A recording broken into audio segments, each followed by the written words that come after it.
बंद कोळसा खाणीतून बेकायदेशीर कोळसा उपसा, युवकांची टोळी सक्रिय.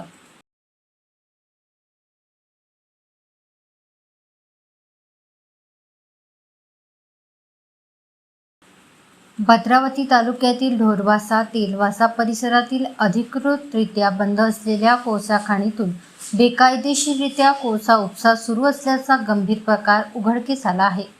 चंद्रपूर जिल्ह्यातील ओपनकास्ट कोळसा खाण पूर्वी वेस्टर्न कोलफील्ड लिमिटेड WCL अंतर्गत कार्यरत होती.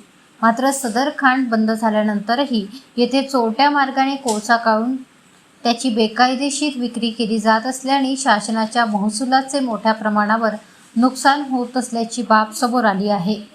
स्थानिक सूत्रांनुसार मिळालेल्या माहितीवरून मोहबाळा विजासन व हनुमाननगर परिसरातील काही युवक रात्रीच्या वेळी दुचाकी वाहनांच्या साहाय्याने बंद खाणीत प्रवेश करतात.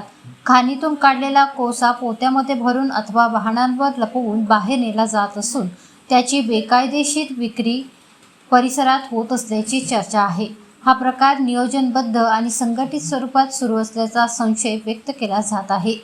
बंद अवस्थेतील कोळसा खाणीत अशा प्रकारे उत्खनन केल्यामुळे केवळ आर्थिक नुकसानच होत नाही, तर खाण परिसरातील अस्थिर भूपृष्ठामुळे मोठ्या अपघाताचा धोका निर्माण होतो.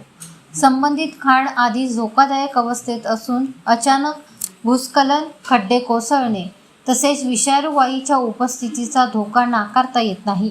अशा परिस्थितीत रात्रीच्या अंधारात उत्खनन करणे म्हणजे थेट जीवितास धोका निर्माण करण्यासारखे असल्याचे तज्ज्ञांचे मत आहे. या प्रकारामुळे परिसरातील नागरिकांमध्ये तीव्र नाराजी व्यक्त होत आहे. बंद खाणीत प्रवेश करणे अत्यंत धोकादायक असून यामुळे संपूर्ण परिसर असुरक्षित होत आहे. प्रशासन व पोलिसांनी तातडीने कठोर कारवाई करावी अशी मागणी नागरिकांकडून करण्यात येत आहे.